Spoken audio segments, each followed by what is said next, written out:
வணக்கம் நண்பர்களே, இந்த 96 படம் பார்த்துருப்பீங்க. அதாவது ஸ்கூல் லைஃப்ல இருந்து ஒரு மெச்சூர்டான வயசுக்கு போனதுக்கு அப்புறம் திருப்பி வந்து அந்த ஸ்கூல் லைஃப்ல இருந்தப்போ நம்ம பார்த்த ஆட்களை எல்லாத்தையுமே திருப்பி போய் பார்த்தா அவங்களுக்கும் எவ்வளவு சந்தோஷம் வரும், அதே மாதிரி நமக்கும் எவ்வளவு சந்தோஷம் வருமோ அந்த சந்தோஷம் யாருக்குமே வந்து பார்த்தீங்கன்னா எல்லாருக்கும் அனுபவிக்கணும்னு தான் தோணுமே ஒழிய யாருக்கும் அனுபவிக்க கூடாதுன்னு சொல்லி தோணாது. இப்போ நீங்க நினைப்பீங்க நம்மளும் அதே மாதிரி ஸ்கூல் லைஃப்ல இருந்தவங்களை போய் மீட் பண்ணா ரொம்ப நல்லா இருக்கும் அப்படின்னு சொல்லிட்டு.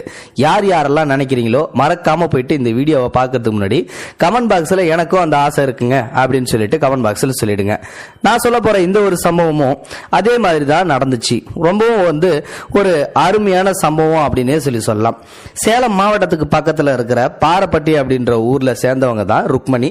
இந்த ருக்மணி அப்படின்ற பொண்ணு வந்து பாத்தீங்கன்னா தன்னோட 5 வயசுல போயிட்டு 1ஆம் வகுப்பு சேருதுங்க.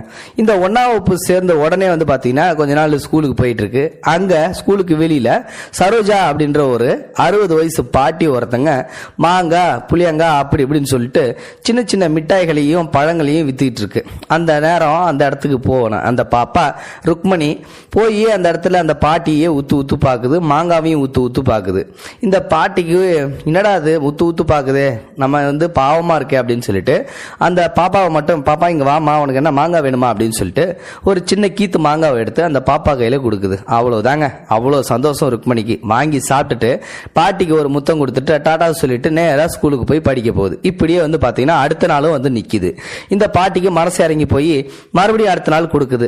இதுக்கப்புறம் இந்த கண்டினியூட்டி வந்து பாத்தீங்கன்னா அப்படியே தொடர்ந்து நடந்துகிட்டே இருக்குது. அந்த பாட்டியும் அந்த பாப்பா கிட்ட ருக்மணிகிட்ட காசு வாங்குறது இல்ல, அதே மாதிரி அந்த ருக்மணியும் இந்த பாட்டியை விடுற மாதிரி தெரியலங்க. அப்படியே நாட்கள் செல்ல இந்த ருக்மணி வந்து பாத்தீங்கன்னா படிச்சுக்கிட்டே இருக்குது. 10வது வந்துருதுங்க. 10வதுலயே வந்து பாத்தீங்கன்னா நல்ல ஒரு மதிப்பெண், ஸ்கூல் ஃபர்ஸ்ட் நம்ம ருக்மணி தான். அந்த பாட்டி அப்படியே ஓடி வந்து கட்டி பிடிச்சு முத்தம் கொடுத்து, பாட்டி ரொம்ப சந்தோஷம் பாட்டி, நான் இன்னைக்கு ஃபர்ஸ்ட் மார்க் எடுத்துட்டேன், ஸ்கூல்ல நான் தான் ஃபர்ஸ்ட் அப்படின்றாங்க. அப்படியா ராசாத்தி, எனக்கு ஒரே ஒரு மொவ, நான் கட்டி கொடுத்தது பக்கத்து ஊர்ல, அவளுக்கு இன்னும் குழந்தையே இல்ல, உன்னை தான் என் பேத்தியே அவ்வளவு நாளும் நினைச்சிட்டு இருக்கேன், நல்லா படி சாமி, நல்லா படிச்சு நல்ல பெரிய ஆளா முன்னுக்கு வா தாயி அப்படின்னு சொல்லிட்டு அந்த சரோஜா பாட்டியும் ருக்மணிக்கு வாழ்த்து சொல்றாங்க. இப்போ 12வது வந்து பாத்தீங்கன்னா அந்த பொண்ணு போகணும். 11th 12th நல்ல ஒரு ஸ்கூல்ல போயிட்டு சேர்க்கணும். இந்த ஸ்கூல்ல படிச்சா நமக்கு செட் ஆகாது, நம்ம வேற ஸ்கூல் ஃபர்ஸ்ட் எடுத்திருக்கோம் அப்படின்னு சொல்லிட்டு ருக்மணிக்கு ஒரு ஆசை வருதுங்க. அது மட்டும் இல்ல, அவங்க அப்பாவும் அதை தான் சொல்றாரு, நீ இங்க படிக்காதம்மா, நீ வந்து வேற ஸ்கூல்ல போயிட்டு ஒரு நல்ல மார்க் எடுத்து நீ ஒரு வேற லெவல்ல போகணும் அப்படின்னு சொல்லிட்டு அவங்க அப்பா ருக்மணியை வந்து வேற ஒரு சிட்டியில உள்ள ஒரு பள்ளிக்கூடத்துக்கு கூட்டிட்டு போறாரு. அங்க +1 +2 அதுக்கப்புறம் வந்து பாத்தீங்கன்னா நல்ல ஒரு மார்க் எடுத்து இன்ஜினியரிங் முடிக்கிறாங்க. அதுவும் சாஃப்ட்வேர் இன்ஜினியரிங். சாஃப்ட்வேர் இன்ஜினியரிங்னா சொல்லவா வேணும், ஐடி கம்பெனி உள்ள பூந்துடுறாங்க வேலைக்கு நம்ம ருக்மணி. சென்னையிலேயே மிகப்பெரிய ஐடியில இப்போ 1.5 லட்ச ரூபா மாசம் சம்பாத்தியத்துல நல்ல லைஃபை என்ஜாய் பண்ணிட்டு இருக்காங்க. கல்யாணம் இன்னும் ஆகல. இதுக்கப்புறம் தான் வந்து பாத்தீங்கன்னா அந்த சம்பவம் நடக்குது, அதாவது ரீயூனியன். இந்த பசங்க எல்லாருமே வந்து பாத்தீங்கன்னா போன் பண்ணி ருக்மணிய நம்ம 10th ஸ்கூல்ல யாரெல்லாம் ஒன்னா படிச்சோமோ எல்லாரும் மீட் பண்றதுக்கு வாங்க அப்படின்னு சொல்லிட்டு நம்ம ருக்மணிக்கும் அழைப்பு போகுதுங்க. ருக்மணிக்கு சந்தோஷம் தாங்க முடியல. இன்னைக்கு சரோஜா பாட்டியை எப்படியா போய் பார்த்து மாங்காய் கிட்ட வாங்கி சாப்பிட்டு ஆகணும் அப்படின்னு சொல்லிட்டு ருக்மணி நேரா வண்டி எடுத்துட்டு நேரா சேலத்துக்கு வராங்க. அவங்க படிச்ச ஸ்கூலுக்கு அங்க வராங்க. அங்க போயிட்டு அந்த பார்ட்டியும் அட்டன் பண்றாங்க. பார்ட்டி நல்லா ஜோதியா போகுது. எல்லாருமே வந்து பாத்தீங்கன்னா ரொம்ப மகிழ்ச்சியா எல்லாரையும் வந்து மீட் பண்றாங்க. நம்ம ருக்மணிக்கு சரோஜா பாட்டியை மீட் பண்றது தான் குறியா இருக்காங்க. ஸ்கூல் முழுக்க தேடுறாங்க, சரோஜா பாட்டியை காணும். அதுக்கப்புறமா ஃபங்க்ஷன் எல்லாம் முடிஞ்சதுக்கு அப்புறம் ஊருக்குள்ள போயிட்டு ருக்மணி பாட்டியை பத்தின டீட்டெயில்ஸை கேட்கறாங்க. அவருக்குன்னு இருந்த ஒரே ஒரு கணவரும் திடீர்னு வந்து இறந்து போக அந்த பாட்டிக்கு திடுதுப்புன்னு வந்து பைத்தியம் பிடிச்சி போச்சு.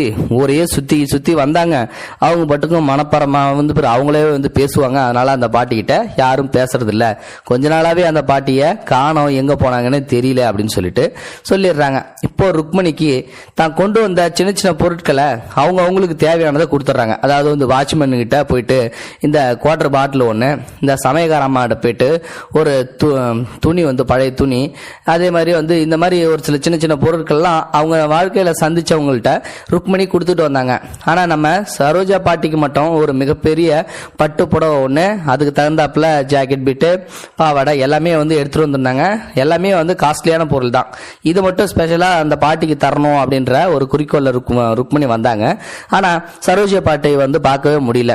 இப்போ வெக்ஸ் ஆகி போயிட்டு சரி அப்படின்னு சொல்லிட்டு ஊருக்கு கிளம்பலாம் அப்படின்ட்டு நேரா தன்னுடைய கார் எடுத்துட்டு அந்த ஊரை விட்டு போறாங்க. அந்த ஊர் எல்லையை தாண்டின கொஞ்ச தூரத்துல ஒரு ஆலமரத்து அடி தெரியுது. அந்த ஆலமரத்துக்கு அடி பக்கத்துல ஒரு பாட்டி ஒருத்தங்க உக்காந்துருக்காங்க. அந்த பாட்டி வெறும் சட்டை மட்டும் போட்டுட்டு உள்பாவோட மட்டும்தான் கட்டியிருக்காங்க. 80 வயசு கிட்டத்தட்ட இருக்குது அந்த பாட்டிக்கு. உடனே வந்து பாத்தீங்கன்னா இந்த பொண்ணுக்கு ருக்மணிக்கு ஒரு யோசனை தோணுது. நாம வாங்கிட்டு வந்த சேலை இந்த சரோஜா பாட்டிக்கு தான் போகல, இந்த ஒரு பாட்டி வந்து அனாதையாட்டு இருக்காங்க, இவங்கள்ட்டையாவது கொடுத்த நிம்மதியாவது நமக்கு இருக்கட்டும், அதனால இவங்கள்ட்டே கொடுக்கலாம் அப்படின்னு சொல்லிட்டு இறங்கி அந்த பாட்டி கிட்ட போறாங்க. பாட்டி இந்தாங்க இந்த துணியை வச்சுக்கங்க அப்படின்னு சொல்லிட்டு அந்த பாட்டி கிட்ட கொடுக்குறாங்க. அந்த பாட்டியோ மொட்டடிச்சு முடி வளர்ந்து லேசா அப்படியே கம்பியா நிக்குது முடி எல்லாமே. அந்த பாட்டிய அடையாளம் தெரியல போல, வேற யாருமே இல்ல, அந்த பாட்டி தான் சரோஜா பாட்டி. இப்போ அந்த பாட்டி ஒரு மாங்காய் கீத்தை எடுத்து ருக்மணிகிட்ட நீட்ட, உடனே மாங்காய் கீத்தை பார்த்த உடனே இதை நம்ம எங்கேயோ எப்பயோ வாங்கின மாதிரியே இருக்கே அப்படின்னு சொல்லிட்டு அந்த பழைய ஞாபகத்துக்கு போறாங்க. 10வது வரைக்கும் அந்த வாங்கின மாங்காய் கீத்தை யோசிச்சு பார்த்துட்டு உங்க பேர் என்ன பாட்டி அப்படின்னு சொல்லி கேட்கும்போது என் பேரு சரோஜாமா அப்படின்னு சொல்லி சொல்றாங்க. உடனே சரோஜா பாட்டியை பார்த்த சந்தோஷத்துல அந்த பாட்டி காலில் விழுந்து நம்ம ருக்மணி கதறி கதறி அழுகுறாங்க. எதிரிமா யாருமா நீ, எதுக்காக என் காலில் விழுந்து கதறி கதறி அழுகுற, என்னாச்சு விஷயத்த சொல்லு அப்படின்னு சொல்லி அந்த பாட்டி கேட்க, உடனே பாட்டி உண்மையிலுமே என்ன அடையாளம் தெரியவே இல்லையா அப்படிங்கும்போது, தாயி நீ நல்லா வளர்ந்துட்ட, எனக்கு ஒண்ணுமே புரியல, யாருன்னு சொல்லு தாயி அப்படிங்கும்போது, பாட்டி நான் தான் ஃபர்ஸ்ட் மார்க் எடுத்தனே 10வதுல ருக்மணி, உங்ககிட்ட 10 வருஷமா ஓசியில வந்து மாங்காய் வாங்கி தின்னனே, என்ன மறந்துக்கிட்டீங்களா அப்படிங்கும்போது, அடி சிரிக்கி நீயா இப்படி வந்திருக்க ராசாத்தி, எவ்வளவு பெரிய ஆளாயிட்ட, காரெல்லாம் வாங்கியிருக்க, எப்படி என்ன இது அப்படி இப்படின்னு விதவிதமான துணியெல்லாம் உடுத்திருக்க, ராசாத்தி நல்லபடியா இருத்தாயி அப்படின்னு சொல்லிட்டு அந்த பாட்டிக்கும் கண்ணோல் தண்ணி பொங்க 2 பேரும் கட்டி பிடிச்சி பாசத்தை அப்படி ஒரு அந்யோன்யமா வந்து பகிர்ந்துக்கிறாங்க. இந்த ஒரு சம்பவம் வந்து பாத்தீங்கன்னா அந்த ஃப்ரெண்ட்ஸுங்க பக்கத்துல உள்ள எல்லாரும் ஃப்ரெண்ட்ஸுங்களுக்கும் வந்து தெரிய வருது, அந்த பாட்டியை பாத்துறாங்க அப்படின்னு சொல்லிட்டு. உடனே இந்த சம்பவத்தை அவங்களோட ஃபேஸ்புக் பக்கத்துல வந்து பதிவிடுறாங்க. இந்த ஒரு சம்பவத்தை கேட்ட உடனே வந்து பாத்தீங்கன்னா எல்லா 90s கிட்ஸும் வந்து பாத்தீங்கன்னா தங்களுடைய வாழ்த்துக்களை அந்த பொண்ணுக்கு தெரிவிக்கிறாங்க. அந்த பாட்டியை சோசியல் மீடியால பயங்கர வைரல் ஆகிட்டு இருக்காங்க. இப்ப சொல்லுங்க, எனக்கும் அந்த ஆசை இருக்குது, நானும் ஸ்கூல் லைஃபுக்கு போய் இந்த மாதிரி ஒரு நல்ல சம்பவத்தை செய்யணும், என் ஸ்கூல் லைஃப்ல அந்த பார்த்தவங்க எல்லாத்தையும் திருப்பி நான் பார்த்தேன்னா ரொம்பவும் சந்தோஷப்படுவேன் அப்படின்னு சொல்லிட்டு யாரெல்லாம் நினைக்கிறீங்களோ அவங்களாம் மறக்காம கமெண்ட் பாக்ஸ்ல போயிட்டு நீங்க யாரை நான் பார்க்கணும்னு நினைக்கிறீங்களோ அவங்களுடைய பேரை கமெண்ட் பாக்ஸ்ல சொல்லுங்க. இல்லாட்டி ஏதாவது ஒரு சம்பவத்தை பார்க்கணும், ஏதாவது ஒரு பொருளை பார்க்கணும்னாலும் அதையும் கமெண்ட் பாக்ஸ்ல சொல்லுங்க. இந்த வீடியோ பிடிச்சிருந்தா லைக் பண்ணுங்க, உங்க ஃப்ரெண்ட்ஸுங்களுக்கு ஷேர் பண்ணுங்க, கூடவே சேனலையும் சப்ஸ்கிரைப் பண்ணுங்க. தேங்க்யூ ஃபார் வாட்சிங். இது போன்ற செய்திகளை உடனுக்குடன் நீங்கள் தெரிந்து கொள்ள மறக்காமல் எங்களுடைய சேனலை சப்ஸ்கிரைப் செய்யவும், கூடவே பக்கத்தில் வரும் பெல் ஐக்கானையும் கிளிக் செய்யவும்.